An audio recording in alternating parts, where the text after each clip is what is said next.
नमस्कार, capital TV का खास शो ऑपरेशन पाकिस्तान देख रहे हैं आप। मैं हूं आपके साथ पूजा।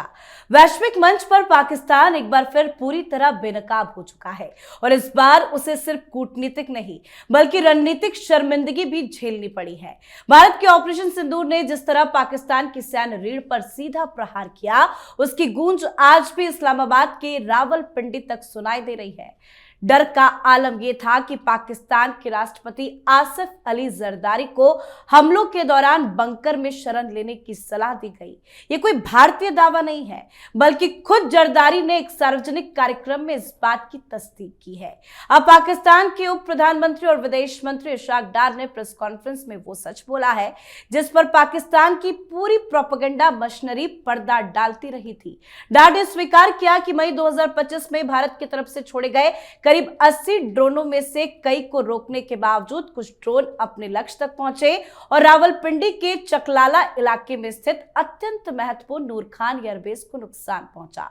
तो कैसे पाकिस्तान कबूल कर रहा है अपनी हार, बताएंगे। साथ ही दुनिया भर में कटोरा लेकर घूम रहा पाकिस्तान सिंधु जल संधि को लेकर फिर से बौखला गया है, तो वही पाकिस्तान कतर को अपना खास दोस्त बताता है, लेकिन अंदर ही अंदर पाकिस्तान की सेना कतर और उसकी मीडिया आउटलेट अल जजीरा के खिलाफ खड़ा हो गया है। तो क्या कुछ चल रहा है पाकिस्तान में, आज इसी पे चर्चा के लिए मेरे साथ स्टूडियो में मौजूद हैं कैपिटल टीवी के editor in chief doctor Manish Kumar और एग्जीक्यूटिव एडिटर राजीव जी। सर, आप दोनों का बहुत बहुत स्वागत है। धन्यवाद। सर, चाहे वो जरदारी का बयान हो, इशराक डार का, ये तो साफ साफ बता रहा है कि कितना नुकसान पाकिस्तान को हुआ। देखिए, सच परेशान हो सकता है, परास्त नहीं होता। और सच की एक खूबी होती है कि देर सवेर वो खुद वो बाहर आ जाता है। अब कितना ये लोग नाच रहे थे, अब ये मालूम चल रहा है कि अचानक से राष्ट्रपति कह रहे हैं कि भाई इतनी स्थिति खराब हो गई थी, हमको कहा गया बंकर में घुस जाओ। मतलब पिटाई इस कदर थी, और राष्ट्रपति को ये बात बताएगा कौन? इसका मतलब आर्मी से आया होगा कि भाई हमारे पास इन लोगों को रोकने की क्षमता नहीं है, और कहीं गलती से जो है वो घुस गया। भाई हम लोगों ने रावलपिंडी के एयरबेस को भी तो उड़ाया। जब हम वहां पहुंच सकते हैं, और सबसे बड़ी बात मैं आपको एक बात और बता दूं, इसके बारे में चर्चा बहुत कम हुई है कि जो शहबाज शरीफ का घर है उससे ठीक 2 किलोमीटर दूर एक मिसाइल हम लोगों ने वहां भी मारा था, and that was a warning shot कि वहां 2 किलोमीटर दूर हम मार सकते हैं तो तुम्हारे पास भी मार सकते हैं। और मारने की कैपेसिटी उस कदर है कि अगर हमने ठान लिया कि जो मुरीदके का जो मस्जिद है जहां पे ये आतंकी हैं, तो उसका जो डोम है, मतलब वो जो गोलनुमा गुंबद, और गुंबद के सिर पे मारना है, तो वो तो तस्वीरें आप लोगों ने देखी होगी कि इस प्रिसीजन से हम मार सकते हैं तो कोई बच नहीं सकता। और इसलिए बंकर में ये लोग घुस रहे थे। सबसे पहले तो भागा यही कायर मुनीर भागा, उसके बारे में खबर आई थी कि वो 6 किलोमीटर अंदर पहाड़ के अंदर घुसा हुआ था और वहीं से सारा कुछ ऑपरेट कर रहा था। फिर दूसरी बात, इशराक डार, उसने भी अचानक से, अब देयर इज अ पैटर्न। ऐसा नहीं है कि हकीकत दुनिया नहीं जानती है, लेकिन अचानक से पॉलिटिकल फिगर्स, वो पीपीपी का जरदारी और ये पीएमएल का इशराक डार, ये लोग आगे आकर के क्यों ये बातें कर रहे हैं? इसलिए ये बातें कर रहे हैं कि ये लोग मुनीर को, उसके कद को छोटा करने में जुटे हुए हैं कि देखो ये फील्ड मार्शल तो छीन के ले लिया, ये हम लोग हारे हैं। ये जबरदस्ती बाहर के इन्फ्लुएंस की वजह से ये जो घूम घूम के पूरी दुनिया में, अब देखिए ना, विदेश मंत्री है, डिप्टी प्राइम मिनिस्टर है, प्राइम मिनिस्टर है, राष्ट्रपति है, ये सारे लोग इस्लामाबाद में सड़ रहे हैं। और ये लीबिया जा रहा है, तो इजिप्ट जा रहा है, तो यहाँ जा रहा है, वहाँ जा, भाई आप देखिए ये सब तो चोर चक्के हैं ना। इन लोगों को लगता होगा भाई बेकार है हम लोग, ये तो घोर बेइज्जती हो रही है। तो ये जो अचानक से जो पॉलिटिकल लीडर्स ये सारी बातें करने लग गए हैं, इसका मतलब ये है कि मुनीर और सिविलियन गवर्नमेंट के बीच अब कुछ स्ट्रेन जो है वो साफ साफ दिख रहा है। जिस दिन शरीफ सामने आकर के फिर से कोई कहानी सुनाने लग जाए कि इतना नुकसान हो गया, वो तो अल्लाह के फजल से अमेरिका ने फ़ोन कर दिया, हम लोग भागे क्योंकि अब सोशल मीडिया में लोग पूछ रहे हैं कि मुनीर जो बकवास कर रहा था लीबिया के अंदर जाकर के कि अल्हम्दुलिल्लाह हमारे को मदद मिली, हमने देखा महसूस किया, अल्लाह ने हम लोगों को मदद पहुंचाई और हमने फतह हासिल की। तो अब सोशल मीडिया में लोग पूछ रहे हैं कि भाई फतह हासिल की तो अमेरिका से फ़ोन कौन किया? ये सीज़ फायर अगर फतह हासिल कर रहे थे तो सीज़ फायर, ये अब सवाल उठाया जा रहा है। तो इन सारी चीज़ों का एक जो समझ में आ रहा है कि सिविल और मिलिट्री लीडरशिप के बीच अब ये खाई, ये दरार जो है अब पड़ने लगी है। शुरू में ही सर भारत ने तो सबूत दे दिया था कि कितना नुकसान पाकिस्तान को हुआ है, लेकिन अब अचानक से क्या परिस्थिति बदल गई है कि एक एक नेता और यहाँ तक कि राष्ट्रपति इशराक डार तक आके बता रहे हैं कि हाँ बहुत ज्यादा नुकसान हो गया। कुछ बदला है क्या पाकिस्तान में? देखिए, पाकिस्तान में बदला तो है और जरदारी इतने दिनों तक शांत बैठा हुआ था क्योंकि इतनी बातें उठी कि जरदारी को रिप्लेस करने वाला है मुनीर। मुनीर राष्ट्रपति बनेगा, राष्ट्रपति तो नहीं बना लेकिन फील्ड मार्शल बन गया और असीम ताकत अपने अंदर ले आया कि कोई भी सजा हमें नहीं मिल सकती, ट्रायल नहीं हो सकता।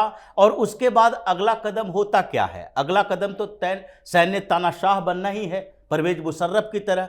तो इसलिए जरदारी इतने दिनों से चुप बैठा था, ये सोच रहा था कब मौका मिले ताकि दो तरह के टारगेट हम करें, और ये मौका मिल गया।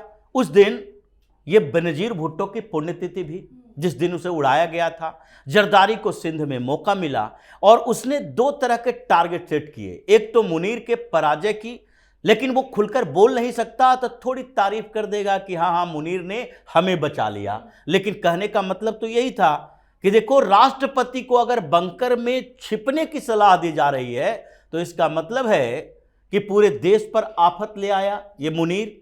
और दूसरे तरफ ये जिहादियों का नेटवर्क जो ये पाल कर बैठा हुआ है, उससे डरना चाहिए पाकिस्तान को, क्योंकि अगली बार भारत कुछ और बड़ा कर सकता है। ये दो टारगेट उसने शिफ्ट किया और उसके बाद मुनीर से भी बदला लिया और आतंकी संगठनों को भी बोला कि जैसे बेनजीर भुट्टो की हत्या हुई उसके बाद से पाकिस्तान में पॉलिटिकली अगर देखा जाए तो जो एक दूसरे के खिलाफ चुनाव लड़ते थे वो एक दूसरे के साथ आ गए। पीपीपी और पीएमएल, ये दोनों पार्टियां अलग अलग थी, शरीफ परिवार हो या भुट्टो परिवार हो, ये दोनों एक दूसरे के खिलाफ थे। क्यों?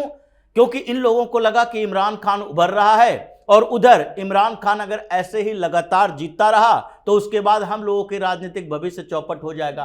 तो इन लोगों को लगा हम पुरानी पार्टी, परिवारवादी पार्टी, जैसे हिंदुस्तान में आजकल सारी परिवारवादी पार्टियां हैं जो एकजुट होती है, राहुल गांधी के इर्द गिर्द चाहे शरद पवार हो या अखिलेश यादव हो या लालू प्रसाद यादव की फैमिली हो, उसी तरह इन लोगों ने एक दूसरे से अपने आप को जोड़ लिया और उसके बाद सेना के साथ भी गठबंधन कर लिया। साठगांठ करके इन लोगों ने सोचा इमरान खान को किसी तरह से निपटा दो, फिर हम ही दोनों के बीच सत्ता बदलती रहेगी।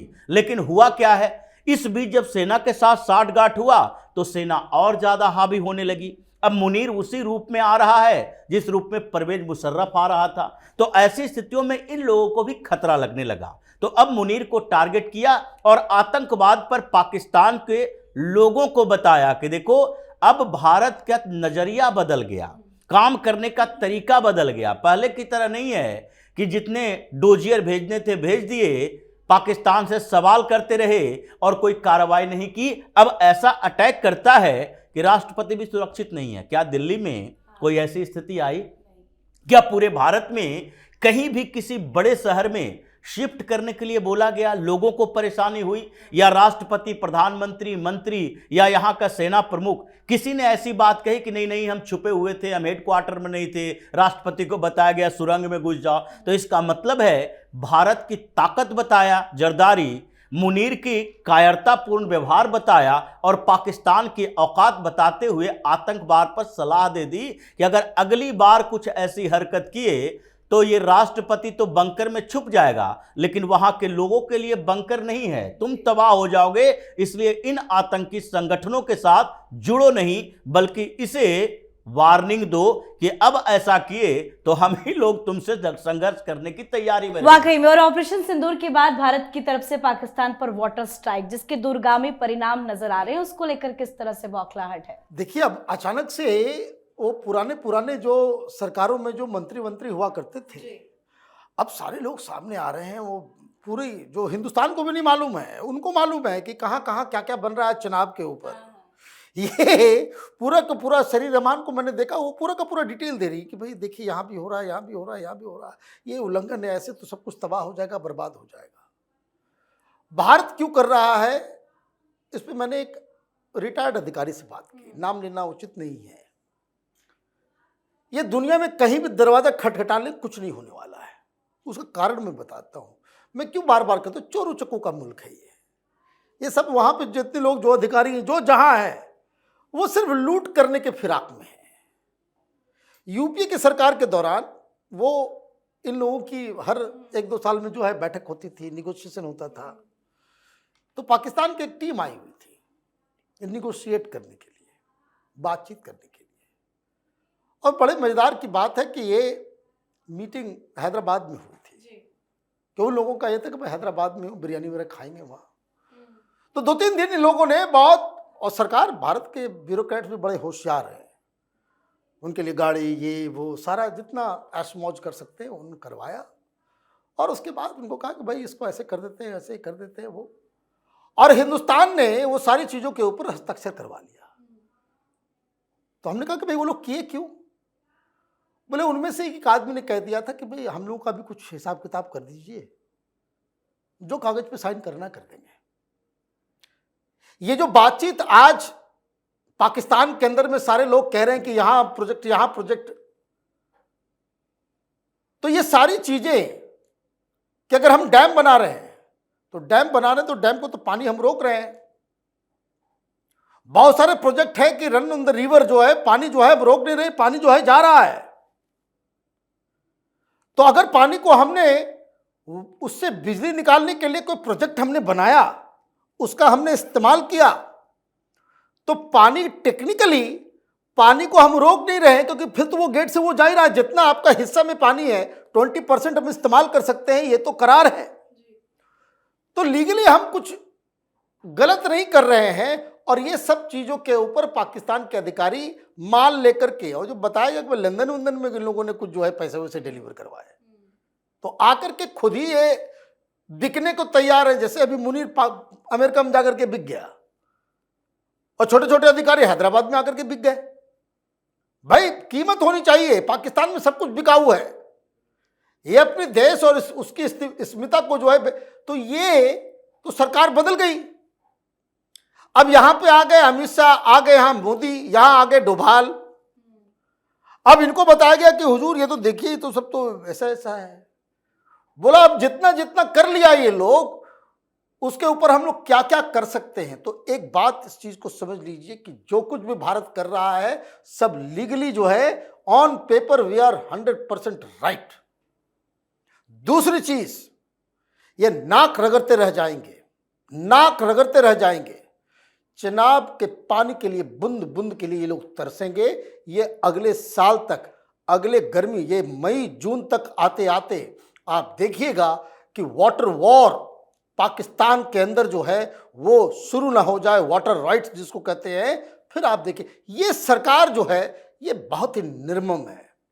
दुश्मनों को डील करने में जरा सा भी कोई कोताही नहीं बरतती है। तो आपको जितना चीखना चिल्लाना है आप चीखते चिल्लाते रहे, क्योंकि पाकिस्तान में अब कुछ भी अच्छा होना नामुमकिन है। बिल्कुल। और जो साथ ही अल जजीरा से जुड़ी जो खबर सामने आई है, आसिम मुनीर क्या चाहते हैं? देखिए, आसिम मुनीर की जो स्थिति है वो अरब वर्ल्ड में अपने आप को एक बड़ा लीडर का मतलब ऐसा नहीं है कि पॉलिटिकल लीडर होता है, बल्कि उन लोगों के साथ ये चाहिए इसको कि वहां हर जगह पर मेरा प्रोपेगेंडा पैदा हो और पाकिस्तान एक अरब वर्ल्ड का संरक्षक के तौर पर सामने में आए कि नहीं, मुसलमानों की सेना का मतलब पाकिस्तान होता है। और अगर उसके इर्द गिर्द इधर उधर खबरें जाएगी तो उसके बाद वो प्रोपेगेंडा पैदा करना चाहेगा। और इस बीच कतर के साथ भारत के संबंध बहुत बेहतर रहे, पूरे अरब कंट्री के साथ। सऊदी अरब को देखिए, सऊदी अरब जो बाद में आया ऑपरेशन सिंदूर के दौरान, जो कहा गया कि सऊदी अरब पाकिस्तान को फोन करके कह रहा है कि क्या हम बातचीत कर सकते हैं।